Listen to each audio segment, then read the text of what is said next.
Our main character's life is a complete disaster. If he fails this time, he's done for literally dead. His skills are rock bottom, the competition's insane, and everyone's miles ahead of him.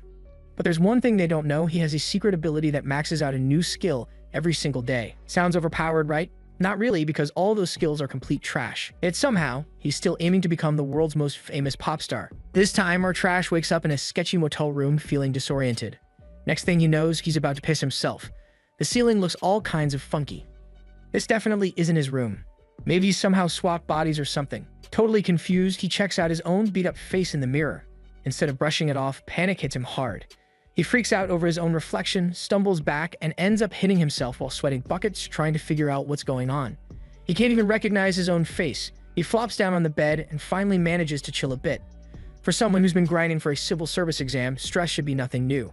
That loser was jobless even in his past life. He tries to stay calm and figure things out.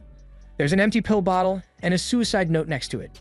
The original owner of this body ended things. He finds a wallet, and inside is an ID with the name Park Moonde on it. He also realizes he looks younger. He's 23, but he appears like a high school kid.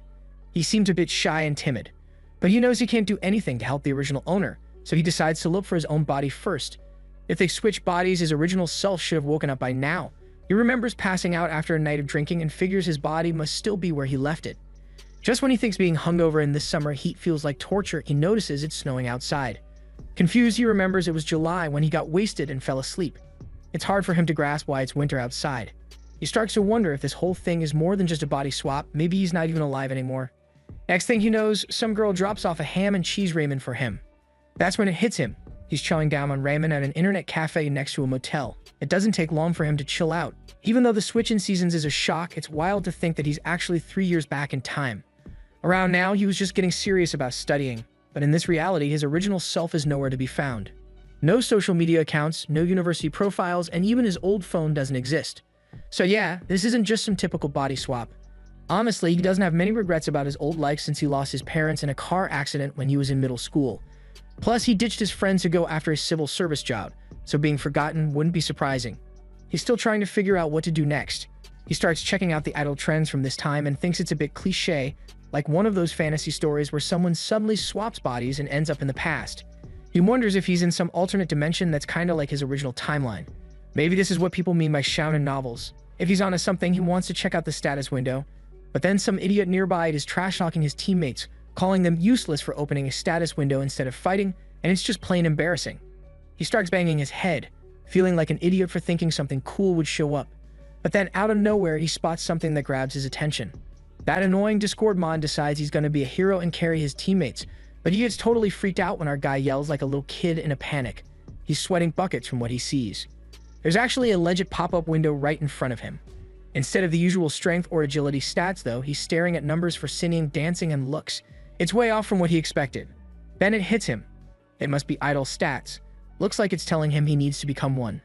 Out of the blue, an emergency quest pops up. He's faced with a wild mission: debut or die. If he doesn't manage to debut as an idol in time, he's a goner. He can't wrap his head around it. He freezes while some random girl asks if he's good, but then he bolts outside. There's no way he wants to face a lame death, just because he can't make it as an idol. In his past life, idols were wild and fans were totally obsessed with them. He used to snap pics of these girls just as part of the grind to make some cash. While in college, he earned his keep taking photos of idols for a fan site, diving into all the craziness that came with it. He was quick with his work and got a lot of love from his clients, but dealing with the chaotic crowds really wore him out. At one point, while snapping away, he found himself getting super into it. Now, he's pouring all of his effort into practicing his singing. He's kinda lost about what he's doing though. Glancing at the status window, he wonders if this is even important in action genres. It's like a stats sheet showing both his and his opponent's skills. His level actually goes up when he sings. Checking out what he needs to do, he starts sweating because it looks like there's a ton on his plate. With no clear directions, he's gotta start from scratch. But he can use the points he's earned, so he opens up the status window and decides to throw a point into his vocals. It bumps up from a C to a C positive, so he gets back to practicing his singing. After picking a song, he jumps right in and starts singing, and he notices his voice sounds way cleaner than before. He also racks up 80 points, and that really hits him. This whole situation is for real, not some kind of joke. He still can't figure out what's going on, but he definitely doesn't want to kick the bucket. With 365 days left, he knows it's time to make his debut. Around this time, there's this idol survival show blowing up called Idol INC, gathering a ton of participants. Season 2 ended up being a complete disaster, and some girls are left wondering if the network actually made any cash off it. Meanwhile, he's getting groomed at a salon. The hairstylist keeps the sides pretty long. When he sees his new look, he realizes this style finally suits him. His gloomy eyes seem to brighten up too, thanks to actually eating and sleeping well. He feels a bit bad for spending Moonday's money right now, though. He figures he'll just pay it back with a donation or something. It's hard to believe, but the original owner was so bummed out that he chose to end his life on his birthday. He steps outside, hoping the original owner found peace. There's a lot on his plate. Meanwhile, at TNT headquarters, some guy is struggling to find talent and staff, totally stumped about what to do next. One of the minions chimes in, saying it's all because Season 2 flopped, and the guy asks if he's reached out to local classes and businesses. After making some calls and packing, they've got a few contestants lined up, barely scraping by. That guy wonders if they should extend the recruitment period and turns to Soren for advice, but she bolts right after lunch, disappearing on him again. On the flip side, while Soren is wandering around, she hears someone singing that catches her ear. Other folks are enjoying it too, so she stops to listen until the guy finishes the song. She then approaches the singer, who turns out to be Moonday, and asks if they can chat for a minute. Meanwhile, he's curious about who she is, but she reassures him she's not a weirdo. She hands him her business card and says she thought his singing was pretty impressive. When she asks his name, that's when he realizes she took the bait. Not too long ago, there was this quirky survival show that stood out from the bunch by treating its contestants like stocks, watching them rise, fall, or crash. After a successful first season, the producers got a bit too confident and jumped into a second season without much thought, which led to a total flop and the show getting cancelled. A few months later, the same producer popped back up, claiming it was a fresh start, but it was really just the third season of that same show.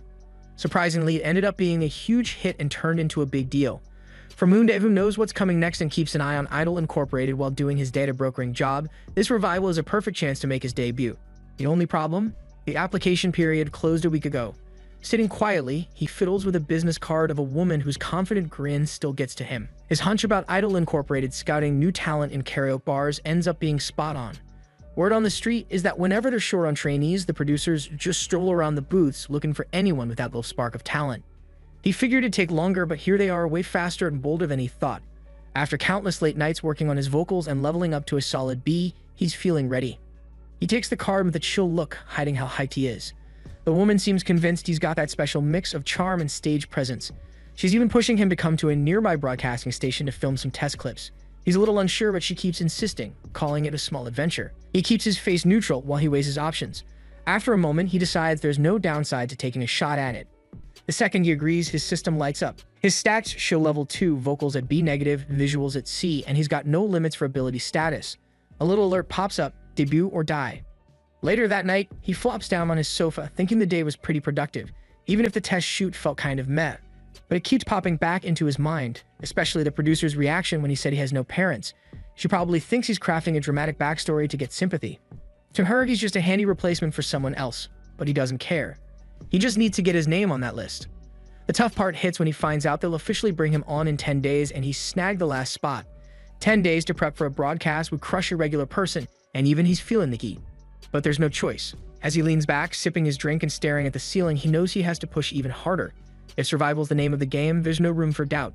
10 days later, in T1's studio, the filming kicks off. The first challenge is a solo evaluation where Idol Incorporated gives each trainee a temporary rank. Sitting among a bunch of contestants, he tries to calm himself, knowing that first impressions are everything. Most of the 77 participants look painfully young, and for the first time, he really feels the weight of his age. A kid walks up and asks if he's here alone. He looks up and realizes the kid barely looks like he's out of middle school, so he nods. The kid's excitement is kind of surprising when he says he's also alone. He asks how old he is, and he says he's 20, but he thinks to himself that he's actually 9 years older. When the kid keeps asking about his agency, he admits he doesn't have one.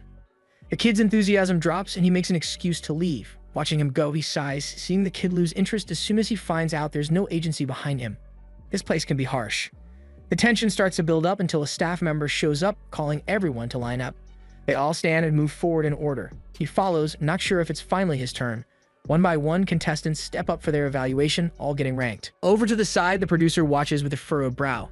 The talent pool looks pretty thin. Most kids are just average, honestly. She knows that turning someone who's not really skilled into a star is almost impossible. No amount of clever editing or storytelling can replace raw talent that keeps viewers hooked. With a sigh, she calls in the next group, glancing at the boy walking through the door. She thinks he's just another average contestant. After all, she scouted him barely 10 days ago. She half wonders if he'll be terrible, but hopes his performance might at least get people talking about the show. When he steps up and introduces himself, he just gives his name and says he's in their care. The producer pauses, waiting for him to elaborate. He stands there quietly, making things awkward. His bluntness sets off a flurry of comments online. People can't decide if he's confident, clueless, or just plain weird. She flits through his application, practically empty, and signals him to start. But as soon as he lifts the microphone and starts singing, the vibe changes completely. Every producer at the panel freezes, caught off guard by the strength in his voice. His tone is clean, his control is sharp, and even the audience leans in intrigued. One producer stares in shock, recognizing the song as one that's tricky with an irregular beat and a complex melody. But he doesn't stumble, hitting every change perfectly. The woman who scouted him is the most shocked of all. She remembers his karaoke performance being nowhere near this level. If he had sung like this before, she would have rushed him straight into an interview. Now, as she watches him deliver a song that's both confusing and amazing, she can't wrap her head around it. It feels unreal, like he's transformed into someone completely different. The performance isn't just luck, it's the result of constant preparation. For days, he's been practicing nonstop, working on his voice until it's just right. He puts in every bit of effort to strengthen his vocals, knowing that talent is what really grabs people's attention. With so few idols able to take the main vocalist spot, he knows he has to nail it if he wants a shot at debuting. His plan is simple: establish himself through his voice first and then build from there. Aware of his weaknesses, he decides to skip the dance routine, knowing that even a small mistake could blow his chances. But he's also aware that people will be curious about his dancing, so he makes sure to clean up anything that doesn't meet idol standards. Now, as he stands on stage, his performance leaves the room in complete silence. Even the producer looks surprised, unsure why he chose such an unusual song. It's a track that T-Holic used to perform, a group that was huge in their time but has faded away now. Originally a B-side from a solo album by one of its members, the song used to promote the title track and hit second on the charts. Although it's becoming popular again, it still feels like a throwback, a bold choice for this moment. It's not a song most people would pick for an audition. The producer keeps staring at him, shocked that he made such a bold choice without any experience in the industry. She can't believe a rookie would take such a risk. When he wraps up his song, he just thanks the judges, leaving them all impressed. One of the female judges, slightly flustered, compliments him and asks if he realizes how good he is. He downplays it, saying he just practiced hard, and another judge jumps in, claiming he must have some natural talent. The first judge goes on about how refreshing his tone is, how clear his pronunciation is, and how he can sing any style without awkward quirks. Surprised, they ask if he's had any lessons. He says nope. The woman who questioned him looks stunned but moves on, happy that the others are into him. Then a younger judge pipes up, saying she wants to see him dance since his performance had little choreography. He freezes. Dancing is his biggest fear. He recognizes her as a former idol he once helped out by getting her attention through a fan cam, but this situation feels a lot less friendly. He knows he has to go along with it. So he signals a staff member and whispers something that catches the staff off guard, then goes back to his spot. Knowing it's a risky move, he puts down the microphone, shocking the judges, and cues the music. When the dance finishes, the show takes a 30-minute break before getting back on track. Later, he's sitting in the contestants' area, ranked 17th, which people call the president's chair. He knows he didn't nail the performance, but he didn't totally bomb it either. He's expecting to drop a few spots, but feels pretty good about the reviews. Next to him, another contestant points at him with a grin, saying he's a good singer. He just sits quietly, knowing that he's only getting started. He glances at the guy beside him, realizing they're probably around the same age as the original owner of this body. He thanks him for the compliment, but the guy just keeps grinning and says he's nothing compared to his dance, which makes him feel a bit down. The boy laughs, mentioning that he never thought he'd get to hear that song live since it's been around for 10 years and basically got banned during exam season. The memory of his own dance rushes back like a cringy highlight reel. It starts with an awkward star pose and then turns into an overly peppy routine that makes him look like a confused backup dancer from a girl group. The judges were practically red from laughing, with one nearly spilling his drink from how hard he was crying. Looking back, he wonders if it was all pointless. Right now, his dance skills rank about as high as a gym class routine.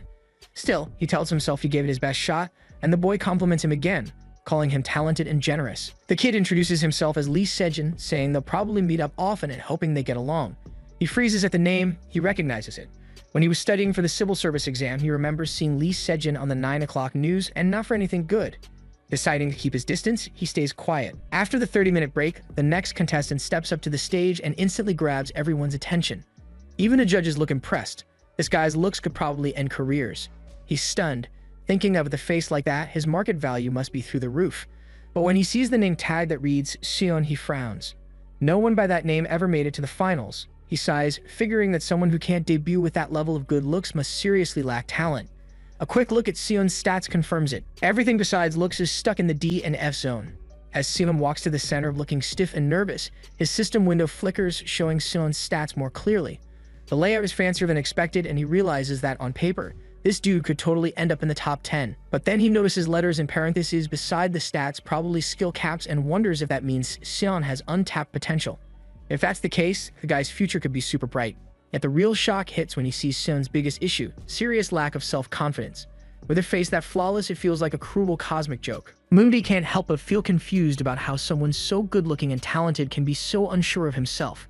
When the judges ask the new contestant to introduce himself, he stumbles through a shaky hello.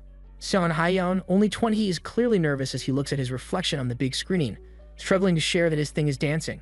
The judges share wordy glances and kindly tell him not to cry. As Moondy watches, he starts to realize that this isn't just nerves. Sion seems to have a speech disorder, and it's obvious he knows it. Then a warning pops up on Sion's status window. His self-esteem is way too low, and all his stats drop by a couple of levels.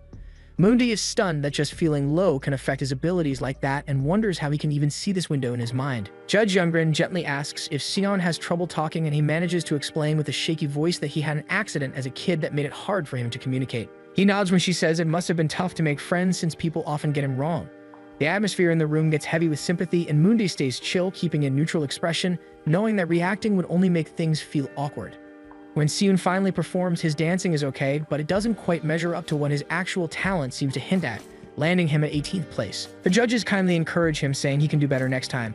Moondy claps, feeling a weird mix of feelings about being ranked higher than someone like Sion. As the next contestant walks in, he glances over at Sion sitting next to him, wondering whether he should say something, but he knows Sion probably won't start talking either. Too worn out to care, he just gives him a quick look, making Sion flinch in surprise. Sion bows politely before sitting back, and Moondy turns his attention back to his thoughts, noticing that there are still way too many people waiting for their turn. 3 of the evaluations seem to drag on forever, with over 70 performances blending together until they finally wrapped up. When the results came out, everyone was told to head to their assigned dorms. Moondy ended up in 22nd place, not great, but not a shock either. He figured he'd be pushed back a bit, and with the stiff competition, managing to hold his spot felt like a small win. The judges instructed everyone to get on their assigned rides based on their ranks. The top contestants, those in the 1st to 10th spots, got to ride in fancy limousines, while those ranked 11th to 25th, including him, had to take the premium buses. Watching the shiny black limos roll out, he couldn't help but feel the clear divide in rankings. The lower-ranked trainees were buzzing with excitement, gathering around the limos. He spotted a few familiar faces up in the top ranks, Chae Yujin with his striking red hair and Kim Rae-bain by his side, both from the same high-profile agency and around his age. Eugene, sitting pretty at 1st place, exuded that confident vibe of someone who's used to the limelight. Right behind them was Ryu Chung-woo, 2 years older and a former national archery star, who snagged a 9th place spot. Moondy vaguely recalled that Chung-woo had once won a group medal before stepping back to chase his idle dreams. A staff member called for everyone to take their seats, and as the bus engine roared to life, he settled in, quietly calculating his next move. If he wanted a better shot at debuting, sticking close to Sion seemed like the way to go. Still, he couldn't shake off the feeling of it all being a bit ridiculous. At his age, trying to navigate idol politics was just exhausting. When he looks over, he's surprised to see Sion sitting right next to him. He has no idea how that happened, but figures it's not the worst thing. At least it's not Sejin, who never shuts up. Letting out a quiet sigh of relief, he leans back in his seat, happy that Sion won't start chatting, gets ready for some peace and quiet on the ride. It's only a 10-minute walk to the dorms, but the production team insists on taking a longer, scenic route, probably just to get some extra footage for the show. He watches the lower-ranked contestants walking along. They seem way too cheerful, laughing and pretending that they're having a good time for the cameras. To him, it all feels a bit over the top, almost cringy considering how staged it is. When they finally get to the dorms, he's pleasantly surprised to find out that, since he's ranked lower and they're grouped in 5s by placement, he's in a different room from Sejin, who's in 20th place. That alone feels like a small win and the only real perk of being 22nd. As he steps into the room, he sees 5 beds and drops his bag on one, contemplating if he should just claim it. Sion, standing next to him, quietly puts his bag on the top bunk above his. A bit confused, he moves to another spot, only to notice Sion trailing him again, all the way to the group gathering. Now he's starting to feel a bit uneasy. Why is this guy following him like a lost puppy? Maybe he thinks he's safe or just some normal dude? Whatever the reason, he decides not to dwell on it. Sion isn't bothering him yet, so it's cool. Still, he makes a mental note to keep some distance. If they end up together too often, any argument will totally make him look like the bad guy. Out of nowhere, Sion pulls a toffee from his pocket and shyly offers it, asking if he wants some chocolate. He's a bit caught off guard but accepts it, half wondering if this small act of kindness just messed up his chances of keeping space between them.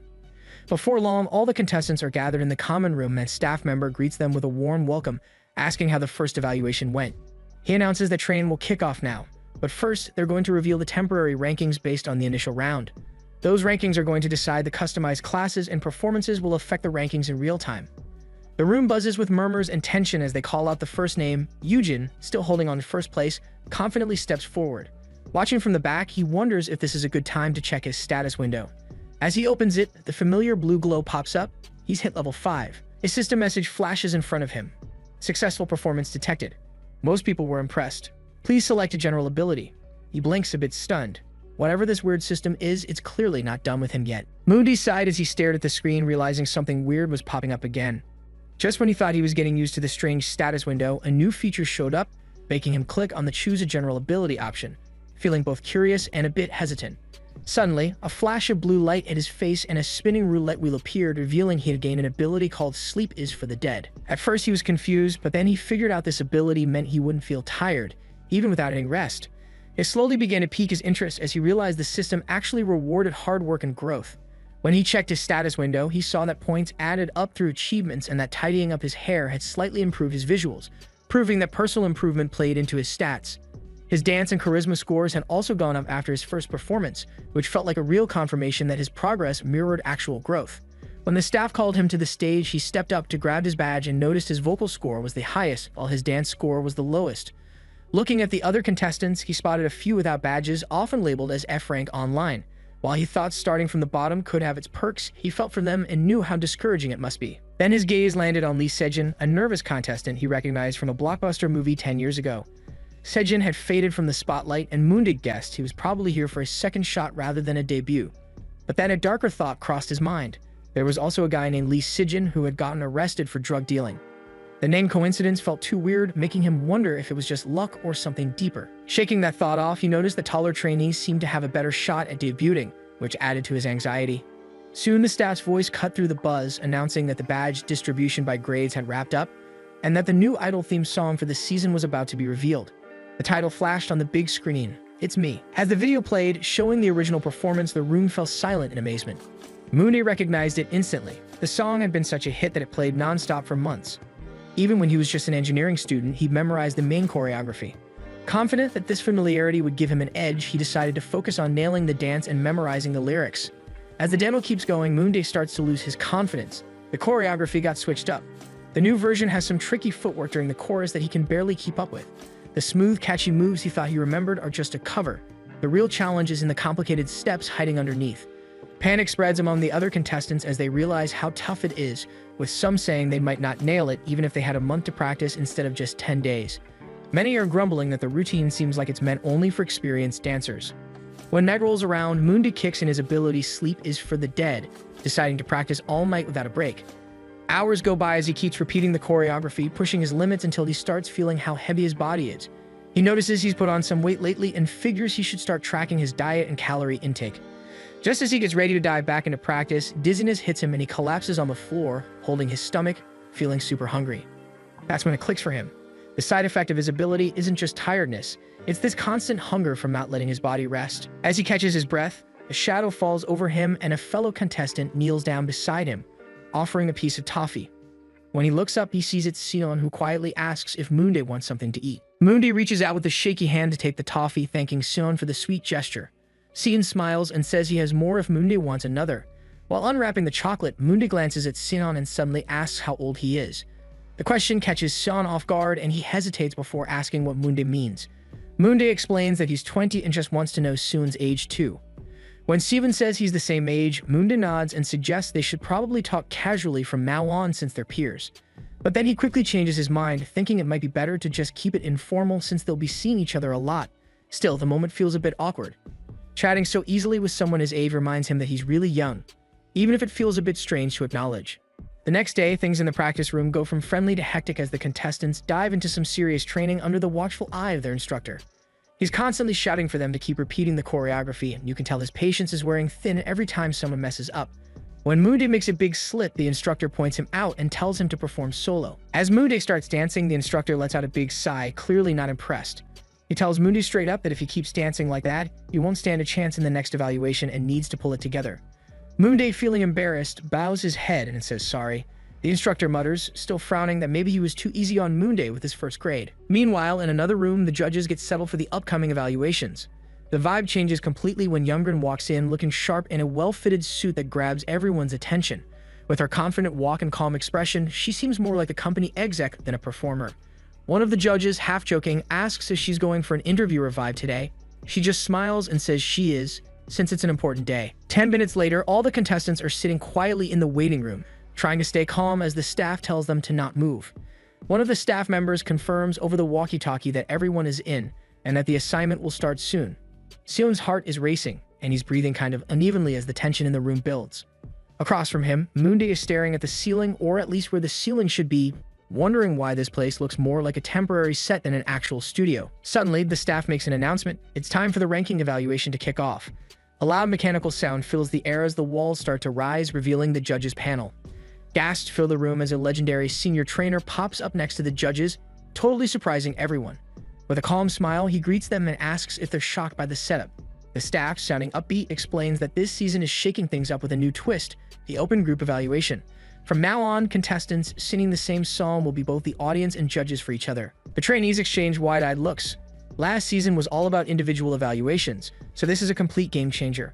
The staff continues, saying that the final rankings will totally depend on this open evaluation format, and they'll go in reverse order, starting with the lowest-ranked contestant. The room gets tense as the first name called is Sung-koo. His eyes go big with panic. He clearly wasn't ready to go first.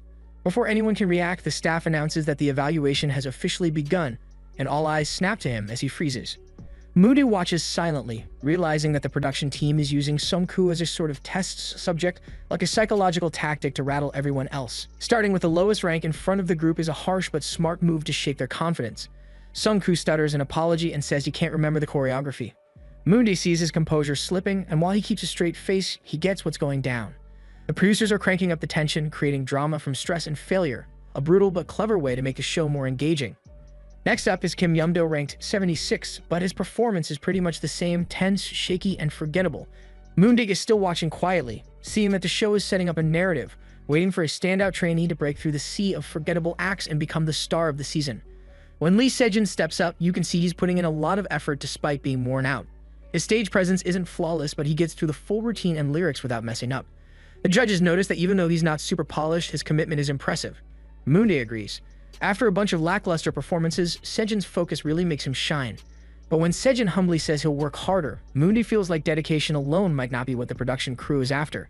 He quietly adds Sejin to his mental list of contestants to keep an eye on. The next stages kind of blend together, mediocre performances and bored judges just waiting for something exciting. When Steven takes the stage, his singing and dancing are okay, but his lack of confidence really dulls his vibe. Then it's Lily's turn. As he walks to the stage, he already knows the judges want strong vocals and not so great dance moves.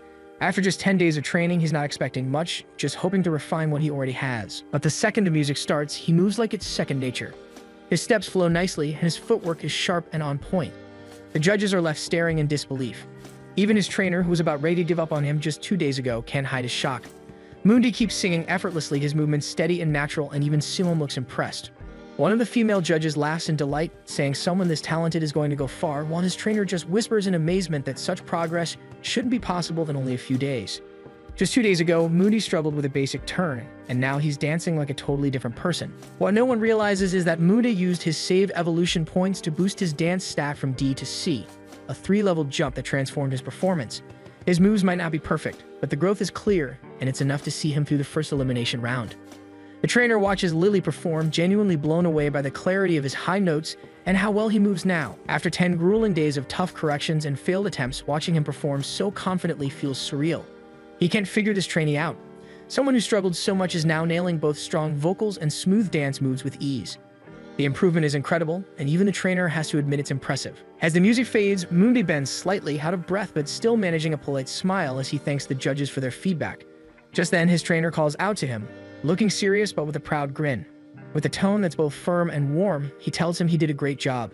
For a moment, Moonday just stands there, surprised by the unexpected compliment. Then a smile creeps onto his face as he realizes his story arc has reached its perfect ending for this stage. The brown-haired judge looks pretty impressed, and just by her expression, Moonday knows his plan worked. She tells him she's proud of how much he's grown and that she really enjoys watching him perform, adding that there's nothing to critique this time. Another judge chimes in saying his hard work really shows and that he must have practiced like crazy to get to this level. Mundi breathes a sigh of relief, realizing he's dodged elimination for now. His trainer, still a bit confused, asks what he did in the last 2 days to improve so much when dancing used to be a struggle for him. Prepared for the question, Mundi coolly says he got some help from a friend. When the trainer asks who it was, he casually brings up Seon's name, making Seon sit up straight in surprise among the other contestants. It's the perfect distraction, though Mundi feels a touch guilty since Seon really did help him with practice. He mentions that his friend was patient and super supportive, knowing it sounds heartfelt and innocent enough to explain his sudden improvement. Damgren also gives him some warm praise, telling him to relax a bit during performances, and he bows respectfully in thanks. As his turn wraps up and the next contestant gets ready, he can't help but smile. His plan worked, he seems sincere, and the feedback is all positive. When the staff hands out boxes for rank announcements, he opens his to find the letter C for dance staring back at him. Even with his progress, his rank hasn't changed. Before he can even process it, Seon rushes over, grinning and saying he got platinum, and thanks Mundi for his help. Lee Sejin even comes over to congratulate Seon, acting all buddy-buddy, which leaves Mundi confused since they barely said more than hi to each other until now. He doesn't even look at Seon and Lee Sejin chatting next to him, still trying to figure out how they suddenly became so comfortable with each other. Lee Sejin laughs, teasing that Mundi must be too moved to speak, but honestly he just feels conflicted.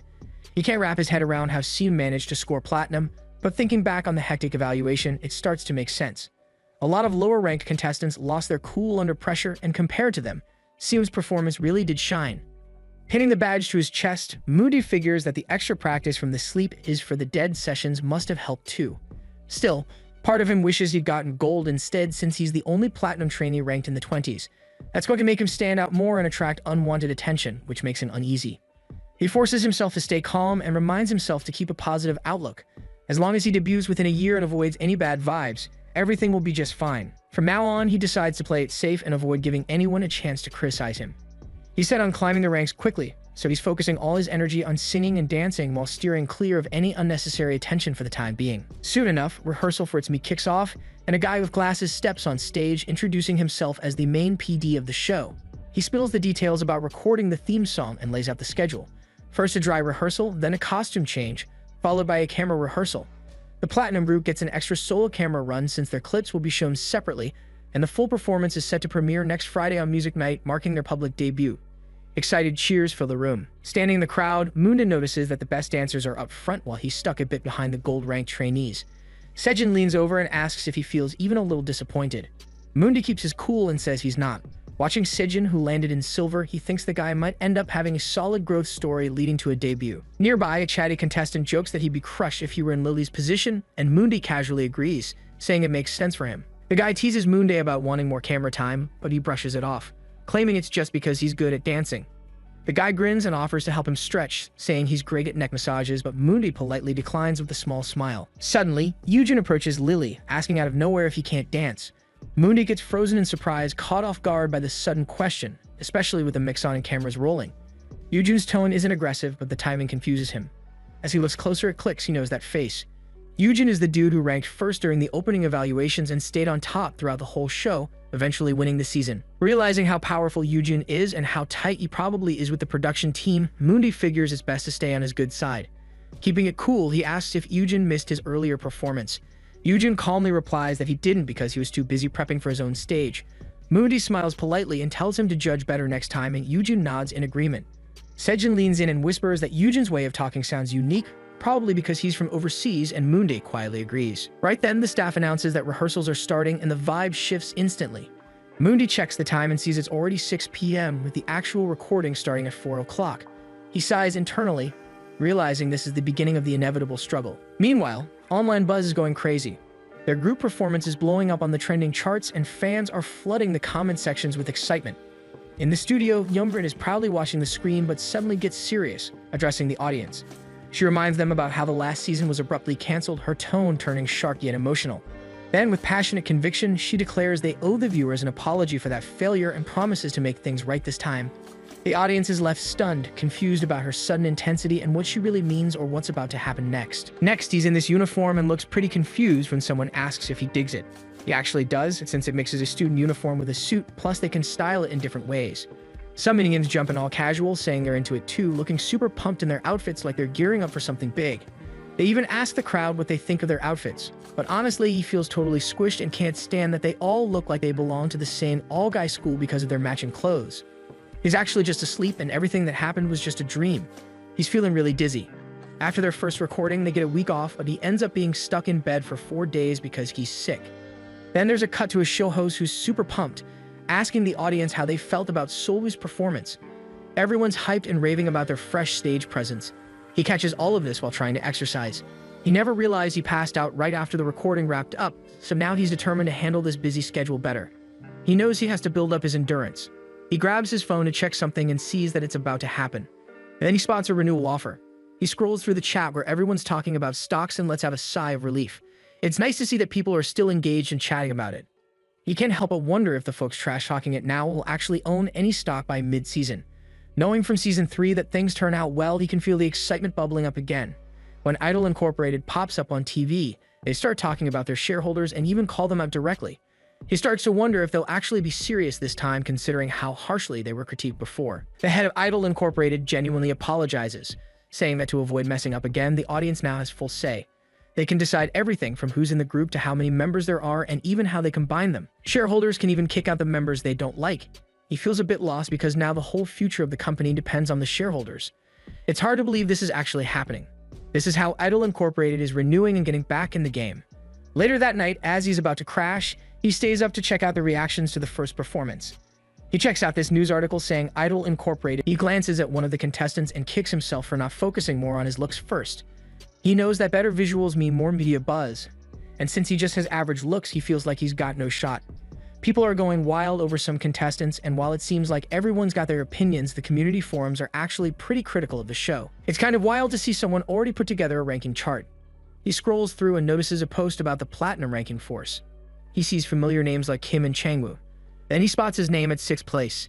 Even though he wasn't on camera much, people are still calling him cute. Some are questioning how he even made it to Platinum, and others say he's not exactly super handsome. It's a weird feeling for him. He's never really experienced anyone spending time and money just because they like someone. He figures it's probably because he never took care of himself in his past life, let alone invest in anything. He's just sitting there, feeling a bit weird about all the attention he's getting. Then he starts to zone out, thinking about how he can step up his game next time. He decides to dish out his stats first, but then gets thrown off when a status window pops up, saying he's gained fame after impressing 1,000 people. Now he has to choose a general ability, and he can't believe there are rewards for this stuff too. He's not expecting much, but he's crossing his fingers for something that has to do with looks or charm. When the roulette finally stops, he ends up winning a silver rank hero ability. He feels pretty good, thinking it's tied to his looks. It's a C rank ability that makes his words grab the audience's attention, and it's passive, so it'll just be there. He can't help but wonder why today feels so exciting. Then someone announces that Idol Inc. is back and asks if the contestants had a good rest last week and what they thought about their first performance on air. Lee Sejin looks surprised to see him. For the first round of Idol ANC, the guy announces to all contestants to come out and pick a ball from the box. On the other side, Sejin just can't shake off what he is seeing, that our guy has actually got a really amazing glow up. He keeps blinking for a bit, kind of wondering if his eyes are playing tricks on him or something. He starts to think maybe it's because it's been a week since they last saw each other, and you know, time sometimes changes how a person looks. Our guy looks very different now, almost like there's a new aura around him. Sejin thinks his face is literally shining, and it kind of feels like he has gotten a bit more handsome or maybe just more confident. But then he notices something weird. He spots An Hyeon standing behind him and wonders for a second if that's the reason. Then he ends up convincing himself that it's probably just because An Hyeon is handsome. Meanwhile, he stays totally confused and keeps stealing glances as if trying to make sense of what's happening. Next up, it's finally time for our guy to choose his ball. Sejin keeps pressing against him and nudging him again and again, and that kind of irritates him a lot. He rolls his eyes a bit, thinking how Sejin always acts like that. He also realizes that Sejin is actually quite sharp, which somehow makes it both funny and annoying at the same time. Our guy thinks that Sejin was partially right about everything, and he ends up getting number 12, which feels quite good honestly. Last night, when he got that ability, he was definitely taken aback. He thinks it's not a bad skill at all, and once it's activated, it will totally work great on stage. He even earns a point from today's broadcast, which adds a bit to his confidence. So he puts that into the visual since he thinks it's really time to climb over the walls and start ranking up properly. All the contestants now have their balls, and in front of them are monitors showing the names of several K-pop agencies. It looks kind of serious, like a moment before some huge reveal. Soon they will stand in front of the monitor that matches the number on their ball. There can only be 14 people at most for one agency, and if that limit gets exceeded, The higher-ranked contestants are allowed to push out lower-ranked ones to get into the team. It's a bit cruel, kind of like a survival game. As expected, our guy has to quickly cut Sejin off before he gets in the way. Meanwhile, Sejin, of course, keeps acting clingy and asks if he can't push him out, but our guy refuses with no hesitation at all. Sejin, noticing that he's at number 12, asks which agency he's planning to go for. He wonders if he'll pick one known for strong vocals or one with a lot of hit songs. But our guy decides that he'll choose based on the team members instead. He thinks all the agencies here are already super famous and have a ton of hit songs anyway, but what really matters are the people he'll be working with. That kind of surprises Sejin because it's not something he expected. Our guy knows that since he's one of the first to pick, he won't have many to compare with. So far, no one from the debut group has chosen. When it's finally his turn, he steps forward confidently, picks the team with the most high-ranked contestants, which turns out to be Lady. Two guys get really hyped up when they see him arriving. They think their main vocal is finally coming, so they instantly jump up excitedly to greet him. One is 17 years old, super young and full of energy, while the other is 23, a bit older but still sharp and focused. Both are members, and that makes our guy think they probably have dance positions, so their roles won't overlap much. He feels pretty positive about it, and tells himself that at least they won't end up as victims of evil editing this time, which honestly feels like a relief. But then he thinks the real problem starts right after that. It's when Sejin also joins in out of nowhere, completely surprising him again. The other members, who were just excited a second ago, suddenly freeze as some weird tension fills the air. After Sejin, even more interesting guys start joining the team. Number 33, Anhyun, comes in with his gold badge and striking visuals that almost steal the spotlight. Then number 59, Chungwoo, the archery guy, joins too. He's full of energy and genuinely pumped to get along with everyone. He's the only other party number rank aside from our guy. Our guy thinks that the higher the rank, the better the synergy will be, and if they all end up working well together, then great. Everyone is trying to get along, even Anhyun, but our guy can't help feeling kind of awkward about everything happening so fast. As the spots start filling up, the lower-ranked contestants begin getting pushed out one after another. Even the silver ranks are getting replaced, which is kind of expected in this intense setup. Some dude looks at our guy with this mix of envy and frustration, thinking if only he had gotten a slightly better rank during the re-evaluation. He blames it all on that jerk Moonde, who also stares right back at him with that same competitive glare. Our guy suddenly feels someone staring at him, and starts wondering what that was about. The kid turns out to be one Gil. At first, our guy thought he was a middle schooler because of his looks, but it turns out he's actually in high school. He's just like him and also does vocals, which makes the whole thing kind of funny. 1 week before the rank evaluations, the one shining on stage was one Gil, right up until our guy showed up, the ace of the quarter class. One Gil feels totally frustrated that he now has to reach Moonday's level. On the day of the evaluation, he walks off stage with heavy steps and ends up being demoted to silver. Then suddenly, Sejin jumps in again, pushing one Gil aside while awkwardly apologizing. He also accidentally shoves some bronze medal dude down in the process. Young tries to greet our guy in the middle of this chaos, but our guy is just too irritated, wondering why Sejin has to be here again. Sejin keeps saying that someone gave him advice that what really matters is the team, not the agency, while our guy is just totally pissed off inside. Now, all the contestants who have chosen their agencies are told to look at the monitors that previously showed the agency names. Something changes on the screen, and the first person to choose their group has to press a button. Our guy tries to figure out what's going on, completely confused yet curious. When the shuffle button gets pressed, the teams suddenly split into A and B. And surprisingly, they now have to do one-on-one matches against each other. Our guy can't believe it. He just stands there, trying to process that the teams were actually randomized like this, feeling both nervous and kind of excited at the same time. 2 of the minions get way too excited over the fact that they end up on the same team. They are also super hyped knowing that Mundi is with them, which basically means they've got a main vocal. That alone makes them feel like their team already hit the jackpot. Meanwhile, our guy is still standing there, trying to wrap his head around everything, kind of dazed but also trying to pull himself together. He keeps thinking that since he's number 12, he has to be careful and make sure his teammates take priority. The 2 Chords are standing next to him, and he takes a slow look around at his entire team. Sejin suddenly jumps in, mentioning that their team looks pretty good, and honestly, everyone seems to agree. Monty can't believe that Sejin somehow landed number 62, which just feels kind of insane to him. All of the dudes are hyped about their lineup, acting like this is the dream team. Meanwhile, on the other side, Anhyun stands quietly, looking calm and collected with his number 33 badge. Our guy slowly walks over to him, and the moment he does, he finally gets a bit of peace. It's quiet there, and it kind of feels relaxing. On the opposite team, Chungwoo is already holding a meeting, talking to his team like a captain. Then our guy notices that the only number still missing is 37, that's one Gil. And right across from him is Lee Sejin, number 15. He looks at the pairing and can't believe it. It feels like an easy pass straight to hell. Their teammates are already giving off strange vibes like early signs of chaos, and he just knows deep down that they are screwed. He thinks at this rate they'll be evil edited so bad that they'll become the editor's bait for sure. That's when An suddenly calls out, offering Kai a water bottle, and then hesitantly mentions that he thinks their team members are actually good. Monty is totally speechless at that, just staring blankly. Meanwhile, An looks nervous, literally sweating buckets, but he's trying his best to stay positive. This makes our guy think that An is just the optimistic one, the kind of person who keeps smiling even when the ship's sinking. Next up, the dudes begin introducing themselves. Lee Sejin casually expresses that he really likes this team because he thinks there are a lot of good-looking people around. Everyone laughs a little and someone even compliments him, saying he's got good eyes for noticing that. He responds back that Lee Sejin himself also has good eyes, which just turns the atmosphere even lighter. Lee Sejin, trying to play it cool, says that he feels like they're really going to have a lot of fun together, and for a second, the team kind of believes that vibe. Meanwhile, our guy stays tense inside, wondering if the team will actually be okay. He admits their composition looks solid since most of them are gold ranked, and they got a nice mix of positions. He thinks that as long as they pick the right song, they'll be able to perform decently. But he's still a bit worried about the two silver-ranked guys. He knows if someone ruins the atmosphere, then it's over. They'll all go straight to hell together. He figures at least with Lee Sejin around, the team's mood might stay bright and manageable. Surprisingly, Bai Sejin also ends up on the same team, and Lee Sejin jokes that they should come up with a nickname to tell them apart.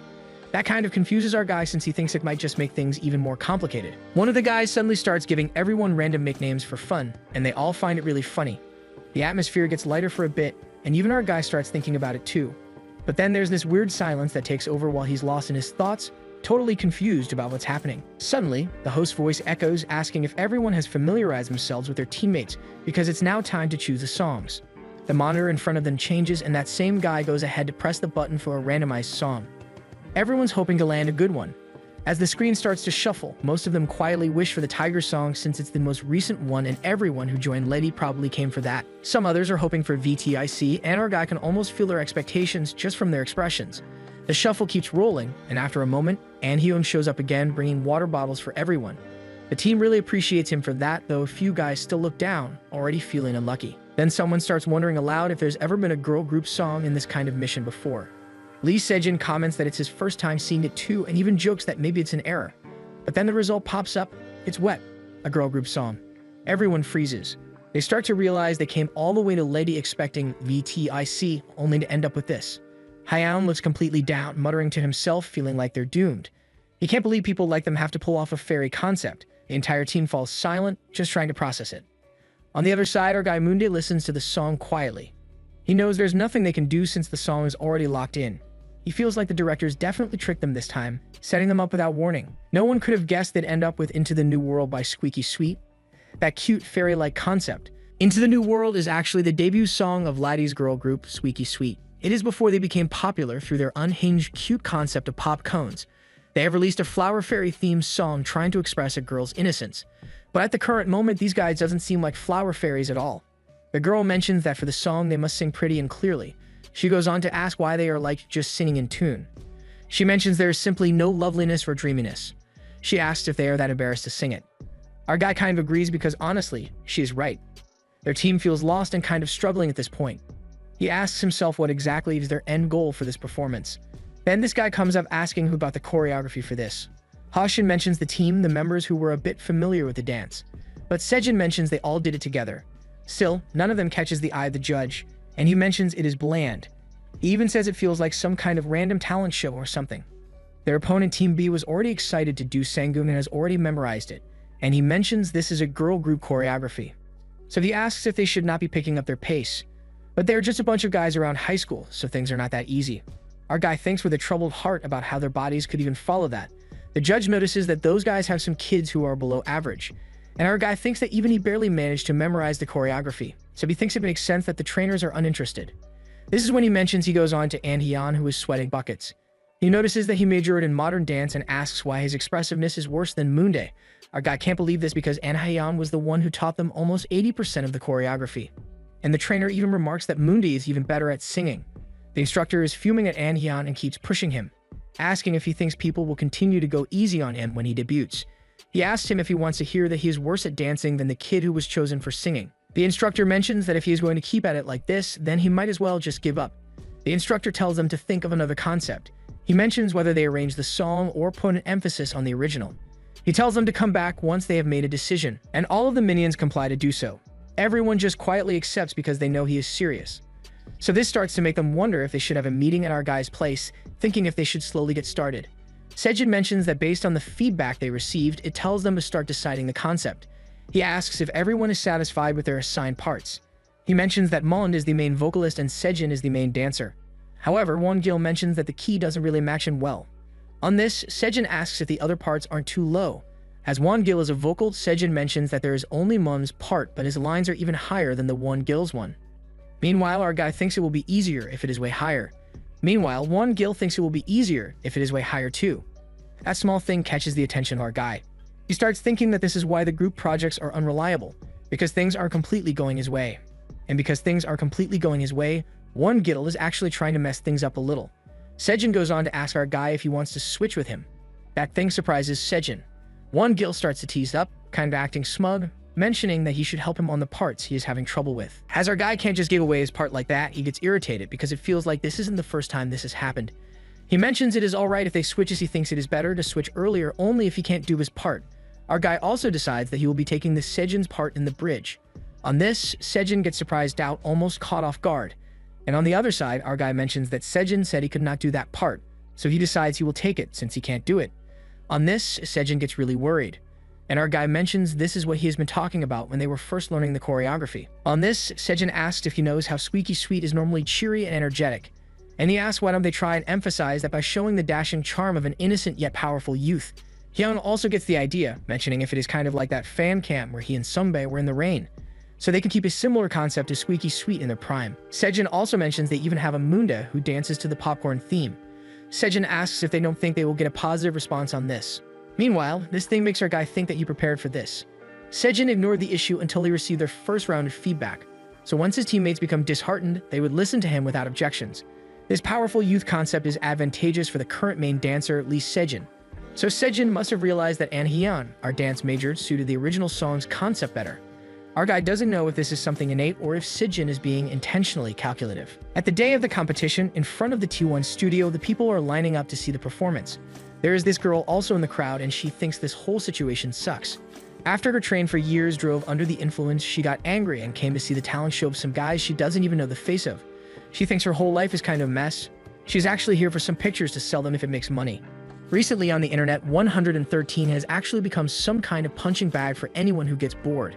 It's like whenever people have nothing to do, they just find something or someone to criticize online. Forums and the internet in general have always been like that anyway. Despite it being just the first performance and only the member profiles being released, this whole controversy still ends up being the weird kind of publicity. It's annoying, but at the same time, it works. So at the first team round of Idol ANC, the host mentions to the shareholders that the odds of getting into the audience for the pre-recording of this competition were an astonishing ratio of 27 out of 1. He is sure they are all wondering what the first competition is even about. The contestants will be performing their own versions of hit songs from Korea's representative agencies. After the performances, people will vote for their favorite team and contestants. The most popular contestant in each team will receive a great advantage. And with that, they are about to begin the very first team round of Idol ANC. That girl in the crowd is just sitting there, honestly kind of impatient, wondering when they are gonna start the concert already. The first round of the competition finally begins and the teams start to bring out their performances with everything they have got. The girl in the crowd isn't expecting much anyway. But when she watches, she thinks with the level these kids are performing, it kind of feels like a waste of camera memory. She even wonders if that rumor about them choosing part-timers as contestants was actually true. The next performance comes from a trendy agency which is known for mastering sexiness. That's Traveler. That's when Yujin jumps onto the stage, and his presence is actually a bit more spectacular than expected. The girl in the crowd can't believe that the center of its me is Yujin, and she can't believe he is just a trainee despite how good he is. People start to think he is definitely the center for a reason, and he already has that aura like a phantom, even though this is just the first competition. Now that our guy thinks about it, this team also has another handsome guy, Raven, the trainee from the same agency as Yujin. People really like their performance, and the host also reminds them that if they think it's amazing, they have to press the button now. The girl in the crowd thinks that if only they were vocalists, she could have gotten better photos. So she decides to at least take a lot of shots to sell later if they make money. Some of the people even start thinking that maybe after this round, there won't be much left worth watching anyway. The girl in the crowd starts to think if she should just head back since she feels like, besides Chungwoo, she's already seen most of the famous kids. The next performance comes up from VTIC, who recently won the grand prize. The contestants will be covering a song from their agency, which is Letty. The girl in the crowd wonders if there is no actual VTIC member appearing. But then she guesses it makes sense since VTIC is the top male group right now. She thinks back and wonders what her idol was even doing when VTIC hit 1.2 million sales in the first week, and remembers he was out drinking and smashing his foreign car. Next up, the host mentions the next contestants are the flowers and fairies of K-pop. Their debut song changed the love of the general public through their refreshing and youthful charm. The girl can't believe it. It's the song Into the New World from Squishy Sweet. Letty doesn't necessarily mean a verdict here. The host tells all of the people to enjoy their performance. The girl in the crowd starts thinking she should get ready while it's still dark so she can head back soon. She thinks she is just gonna take a few photos since they are busy talking anyway. But suddenly, something catches her attention out of nowhere. The whole atmosphere of the podium just completely shifts into something dark and cold. And she can't even tell since when they were already standing there. A synthesizer with a sober tune fills the entire stage. This is when our guy jumps in with his vocals. He quickly grabs attention with his deep and clear voice that cuts through the heavy atmosphere. The girl in the crowd stares, kind of stunned because he doesn't even look human. She starts wondering if he is that Hinon who majored in modern dance. She can't believe how a performance can be this lifeless yet still so haunting. She notices that it has been dark since earlier, and the whole arrangement feels chilling, as if it has been twisted from the original. The lyrics are definitely the same, but the mood is completely different. It almost feels like a scene straight out of a horror movie. She sits frozen, totally stunned by everything happening in front of her. She can't believe what she's watching. She can't wrap her head around whether these are performers or some kind of spirits. It feels like they are watching her from every direction. Her heart races as she realizes that what she thought were ghosts are actually just people on stage. This team's name is actually October 31st, that day when non-human entities are said to ascend to the land, also known as Halloween. The revelation hits the girl in the crowd hard and she feels a shiver run down her spine. She's kind of lost in her thoughts now, trying to process what she just saw. A bit before this, our guy had asked Hyung if he had a better idea for the concept, and he confirmed it. And honestly, she just saw it happen. How about some horror? And now the crowd gets it too. It's eerie, it's bold, and it's unforgettable. Hyung turns to the guys and asks what they think about a Hollywood-style horror concept. At first, they stare at him in surprise, but then their expressions shift, and they say excitedly that they love the idea. Kwan stands, pointing out that the choreography is similar to modern dance, which will make it look truly eerie when combined with horror elements. The guy beside him mutters that it's better than tackling something overly complicated, and the other nods, saying they can manage if they base the concept on a horror movie. Sejin watches the sudden shift in everyone's opinions, unsure whether to push for his own idea. After a moment, he decides to step back and admits he likes Moonday's concept too. Lily watches quietly amused as Sejin admits it feels a little embarrassing but undeniably effective, earning him praise as the leader they expected. Lily scans the room, seeing the group settling down smoothly, but his gaze lingers on the one person who still seems uncertain, wondering how to reach him. Later, as night falls, Seon sits alone when Mooney approaches and asks if he's tired. Seon startles at the voice but insists he is not. Lily recalls noticing his lack of focus during the lecture and gently asks if he dislikes the idea. Seon waves it off, shivering slightly, and as Lily moves to sit, he hurriedly apologizes, promising he'll do better. Lily blinks surprised and asks if his discomfort comes from being around him. Shifting the topic, Lily recalls what the trainer said earlier, emphasizing that Seon is on his own but undeniably talented, making sure there's no room for misunderstanding. The trainer had known this all along, which explained the harshness that had seemed uncalled for before. Seon hesitates, tension visible in his trembling posture, and Lily reassures him silently that he can do it. The certainty in Lily's gaze leaves Seon momentarily stunned, a flicker of confusion crossing his face before curiosity sparks in his eyes. His thoughts race, wondering how he should move, how he should perform, and Lily notices the overthinking but chooses to let it settle naturally. With a sigh, he reminds Seon to clear his mind and simply commit to tell himself he's going to do this. Even this simple advice feels monumental to Seon, and he quiets himself, promising to try. Suddenly, the system window buzzes with a notification. Lily glances at it and sees that Seon's ability draw has activated. The glow of the system confirms it. The improbable 35% chance has triggered, instantly neutralizing the status condition. Every element of Seon's performance, vocals, dancing, presence, swells in intensity, revealing the real Seon. Unburdened, spirited, and talented, a performer whose ability shines when freed from limitations. Lily tightens his grip on the mic, reflecting on the unfairness of chance, how some suffer while others benefit from randomness, but he forces himself to focus on the stage, the performance, the roar of the audience. The stadium erupts with cheers, and a girl in the audience, overwhelmed by the energy, feels a brief flush of flustered awe. The team's dominance is clear, and she knows this isn't the moment to panic, but to capture as much as possible, her camera trained on Seon alone. A sharp light suddenly strikes her eyes from the lens, and she freezes, realizing she had already adjusted the exposure to balance it perfectly. For a heartbeat, the world seems to hold its breath, the lens gaze almost alive, brushing against her awareness with an intangible presence that makes the hair on her arms prickle. The performance continues, and all the camera woman sees is him singing the song. She becomes so flustered that she forgets the reason she came over in the first place. In just a few seconds, a clear, piercing high note slices through the air, freezing her attention. The sudden realization hits her. She hadn't noticed the bloodstains on his clothes in the dark, and now she understands that they are vampires. Strangely, with that realization, her fear dissolves. Perhaps it's the atmosphere of the psalm or the way the idol on stage has shed the blank expression that had previously haunted him, leaving only raw, genuine emotion. The sadness that once lingered has transformed, and everyone is swept away by it.